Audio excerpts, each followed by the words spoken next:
bracket slot versus Smart Omega na naghahabol naman ng Welcome kanilang to tournament Mobile life. Legends. Pasok na tayo sa Land of Dawn. Tapatan ito ni Demon Kite at pati na rin ni Andorio. Marami na naman na matutuwa dahil today alone ay marami-rami mga heroes muli ang ibinabalik here onto MPL. And aside from that, kanina nga diniscuss natin na kailangan talaga mag-increase yung lason factor. Kaso tila ba, nilalason din sila sa draft pa lang di ba?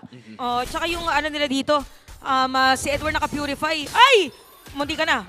Pero maagang flicker usage yun. Para ito kay Okir, napakaganda yan para sa Aurora. And going back to our thought for Edward, napakaganda dito that he has the purify. So ibig sabihin, if ever na gusto siyang pigilan ni Super Yoshi sa kanyang mga pasuntok, pwede lang yan diretsuhin kung sino ang kanyang target with the support emblem also. Grabe pala yung sakit din ng early game ng Khalid na naka-concussive blast. Oo nga, no? Kapag sinabayan mo pa ng isang Zushin. At parang ganun lang, mukhang papasukin agad ni Andorio to. Oh, nakita naman natin dito somewhat na tinatimpla niya pa yung waters kung kamusta, meron mga nakaabang. But still, I recognize na ganun nga pala kasakit yung isang Renegade here on their Scalid. Oh, concussive blast tsaka thrill pala, may 16 na adaptive attack. So parang kung ikaw dito yung mga players ng Omega, parang ang hirap kasi every time na pupunta dito si Renegade, it's either fast clear o talagang yung tatlong pitik ng skill niya, patatamain niya sa'yo. Oh, ito yung level 1 power spike hero may passive pero mukhang papasok! Ay! Pasok sa banga ng Alade. First blood here for Yue. Andiyan ang Alade, pinaghati-hati ang damage magagaling kay Andorio. Yue onto the front. That was a very safe na magandang first blood for Aurora. Akala ko nga papasok pa dun si Demon Kite pero mukhang kinalmahan na niya, nakakuha naman na ng first blood. First turtle ay malapit na nga lumabas, 5 segundo na lang hinihintay. At mukhang pwesto na dito ang barangay pero maganda din ang pwesto ng Aurora. No? 1v1 muna kayo dyan, walang gagalaw sa inyo sa gold lane. Mamaya pa yan, pa nagkaikutan, pero bottom lane. Okay, nandun man sarado pero makakalagpas. Sasayaw-sayaw lang ng konti. Andiyan na shield. Kunot! May konting talong. Ito na nga lang din. Napatatalunin at sasakali. Super No Yoshi. way! Makakaligtas mga abang ultimate escape artist pero hindi na nga lang din. Yue with another kill. Sabay diretso dito sa may bandang purple buff. Renegade onto the front. Andiyan na pailaw ni Yue at mukhang magsasucceed nga ba sila dito sa pag-aagaw ng purple buff. Woo! Grabe naman yon. Close fight. Naagaw pa pero walang pahinga Oh! para sa Hitman. At mukhang ititrade niya ang kanyang sarili para sa jungle. Aurora Gaming lamang na ng 2,000. Oh, sobrang laki nito for 2 minutes of our game. And we really have to commend yung synergy for Aurora's heroes. Yue, by the way, is at 201. And kanina sa may bottom lane, nakita natin, di ba, si Edward. Sobrang kunat. Actually, it's because of the cooldown reduction na rin na kanyang talent emblem. So, ibig sabihin dito, pwede siya mag-spam na kanyang mga skills. And because of the support emblem also, yung hybrid regen na plus 12. So talaga magzozone lang siya na magzozone ng players dito habang si Yue, bubuhatin lang niya yung mga mapupuntahan. So everything is looking good para sa Aurora. For Omega naman ang pinakakakapitan nila later on is gonna be Jom. Dahil continuous pa rin naman ang kanyang nagiging laning. At nasilip natin sa Infinix in-game equipment na chop suey build pa rin pala talaga ang XP lane. Even if you're running an Esmeralda, bumili ng Dreadnought Armor, bumili pa ng yung pang-mana regen na gabiso yung presyo para lang makapagpatuloy sa kanyang pagsaspam. And this is again one of the rare instances, in fact the first time in Season 15 na naglabas ng Esmeralda. Kaya naman for Omega, medyo nangangapa ata sila sa matchup na nakikita natin ngayon. Pero ngayon, alam din nila na baka si Jom nga yung maagang puruhan, puntahan at ngayon pupuntahan ni Renegade sila Super Yoshi nagtatago. Tatama ni Demon Kite doon yung dalawa.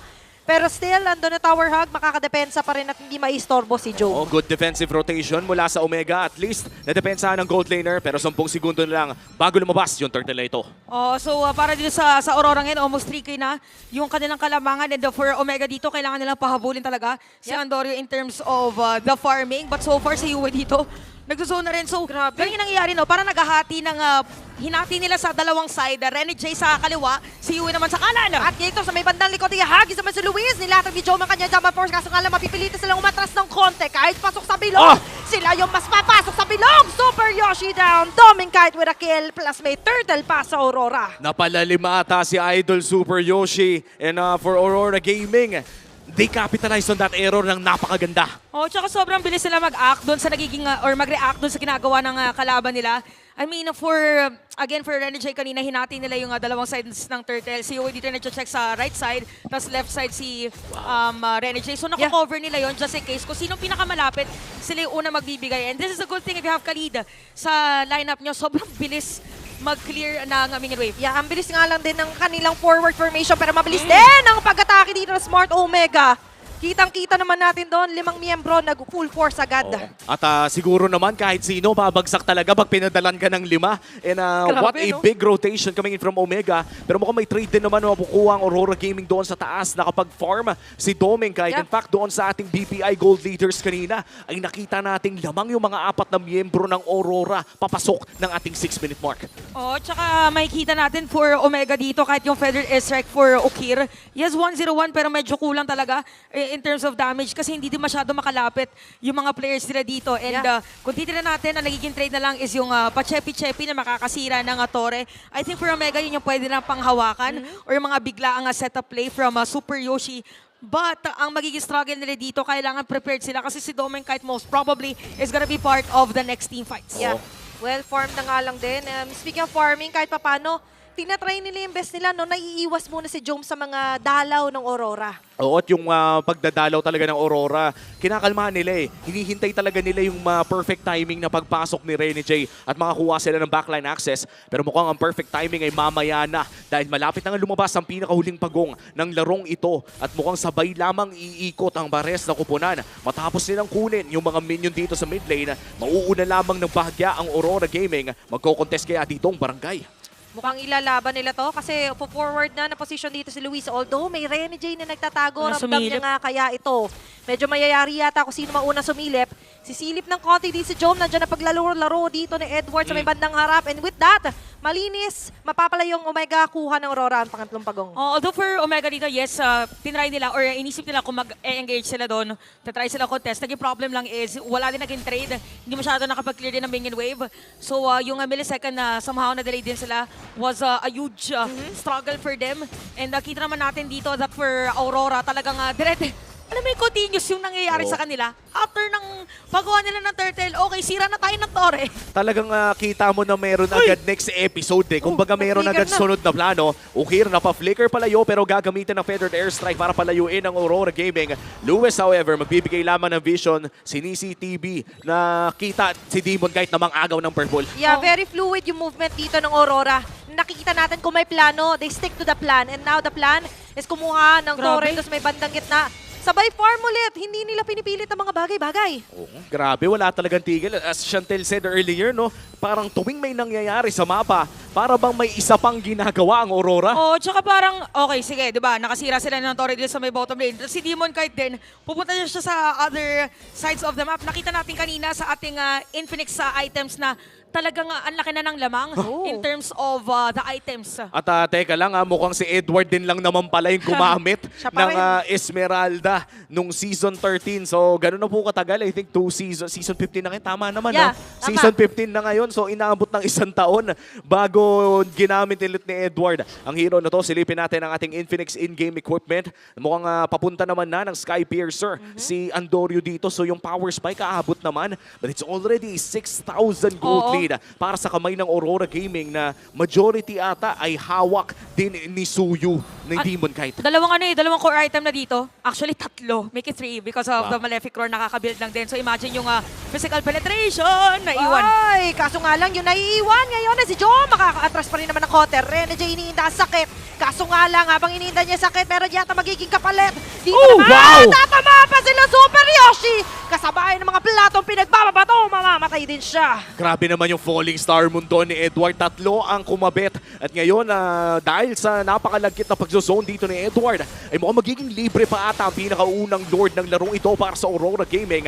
Mas lolobo pa ang kanilang gold lead. Already a 7K gold lead. Ang ganda ng dito, ang ganda ng concept ng Esmeralda for Aurora. Kasi imagine, nakakapag-zone ka and at the same time, meron nga damage. And sumakto din siya dun sa mga heroes na meron dito, yung Omega. Again, even for Badang, yung mga shield na generate every time na push back.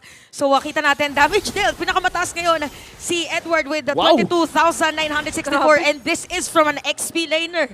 Wow, wait lang honestly gusto ko makita yung Infinix in-game equipment mamaya, no? Kung ano yung build na ginagawa ni Edward dito. Dahil kanina, no, Oracle.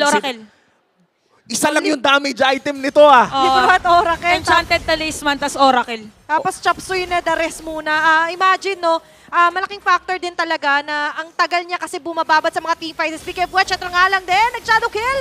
Pero Parang wala makukuha ang kill doon si Andorio. Instead, kailangan nilang matras, dedepensa muna sila. Kamuntikan na si Domingkite doon pero dahil nga sa angking kalamangan ng Aurora Gaming ay nahihirapan na ang Omega na makahanap ng mga kills. Ito yung hirap, no, Chantel, when you're running Hayabusa kapag hindi ka naka-early. Ganito yung itsura. Oh, tsaka pagka wala ka na mapagpa-farman kasi parang medyo magsastruggle ka na ngayon kung Smart Omega. Bibigay ba natin kay Jom yung farm or kay Andoria na para makahabol siya dito in terms of sabihin na nating items against Aurora. And ang maganda yung sinabi dito kanina, Athena, by the way, balikan natin Esmeralda na talaga nagsistay matagal sa teamfight kasi again, yung Impure Rage niya, may mana regen, naka-enchanted talisman din siya. Tapos yung third slot dun sa emblem niya is yung cooldown reduction plus 2% mana regen. So talagang tatayo lang siya dun, tapos sasayaw-sayaw lang siya. Falling Star Moon, tapos Frostmoon Shield, malaya na siya. Oo. Na tumambay doon. At napakaganda ng unang pagpapakita dito ni Esmeralda sa ating panibagong meta na naman. And for Omega, mukhang malayo pa ang kanilang kakayurin. Almost a 10k gold lead para sa Aurora. Talagang ninanakaw na ang lahat ng mga pwedeng makuha sa loob ng jungle ng barangay. And Andorio stock at level 12. Kanina pa yung gold lead na to, yung Naabot XP pa. lead na. Ay, Andorio ha! Ay, saan ka pupunta? Diyan ka lang, Demon Kite with a kill. Kasabay ng kanilang paglipat, nanakaw pa silang muli dito ng orange buff. Unti-unti na naman lumiliit yung pagkukunan ng Smart Omega. That was so unfortunate. Biruin mo, nahuli ka ng walang quad shadow at walang ugi shadow kill. Oh, parang kung pwede ka lang may mapindot pero wala eh. Wala kang kit at that time to escape yung threat from Aurora. And ganun yung nagiging story ngayon for Aurora. Lahat ng mga dinadaanan nila as much as possible ay hindi pwedeng wala silang makuha. Pero may kita natin ngayon in terms of items, almost kompleto na rin para dito kay Demon Kite. Ganun din naman para dito kay Doming Kite. So talagang napakataas na ng gold for our Kite brothers. Oo. And we have the Dominance Ice now para naman sa Esmeralda kay Edward. Makunat na, masakit pa.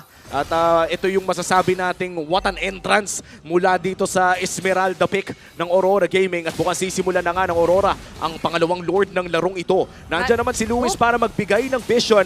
Pero ang tanong ay makakalapit ba o lalaban ba ang barangay? Kasi si Edward yung nakasarap no? Wala ka na magagawa. Edward yan. At ngayon, sa may gilid, Super Yoshi, may kukulong kaso makapag-flicker out. Yung ay makakaligtas. Nandiyan ang mga souls there. Sila yung abante. Crimson Beacon activated ng alag na isa masasakal. At maiiwan pa si Super Yoshi sa Dreams.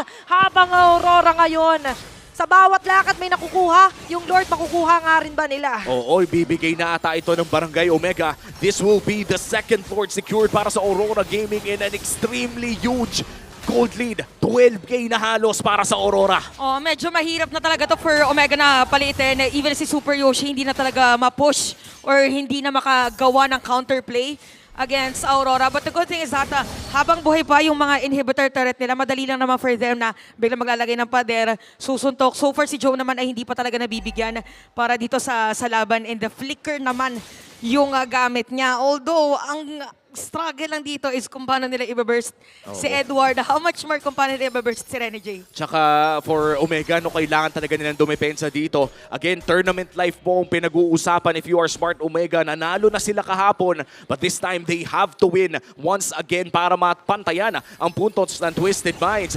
Magbubush na nga with that Lord dito sa may bandang bottom lane. Si Joe man dedepensa sa harap, pero mukhang dalawang inhibitor turret na agad ang mawawala sa kamay ng Omega with a big push coming in from Aurora Gaming. Medyo mahati muna ang kanilang atensyon sa pagdepensa and at the same time pa-clear ng last bits of minion wave na inangat sa kanila ng Aurora Gaming. May next wave pa na magpupush dito sa may bandang gitna. At dyan pa rin sila Yue, Energy on the front lines. Edward holding on for the Falling Star Moon. Mag-aatrasan ng tatlo. At kasabay na nga lang din yan na pag-atras na depensa para dito sa Smart Omega. Natatangi na lang natitira dito ay Torres sa may bandang taas. Oo, lipat naman sa taas. Raging Sandstorm kakabit doon kay Okir sa likod. Mapapa-flicker siya palayo pero mukhang si Super Yoshi ay mamamatay lang din. Naku, apat na lang matitira. Edward doon sa pinakaharap. Hindi pa rin nila mapatay. Hindi pa rin nila mamataas. Habang yung pinipitas-pitas dito ang pinakabase ng Smart Omega. Aurora, hihinga lang saglit. Pwede pa mag-U-turn, pwede pang bumalik. Apat na matitira para dumepensa. Nandito lumalaban si Luis. Sinasakripisyo ang buhay niya. Kaso sa pagkasakripisyo ng buhay niya, hindi yan kakayanin pa. At tuloy-tuloy ang pag-abante. Aurora Gaming with Game 1 win. A dominating victory.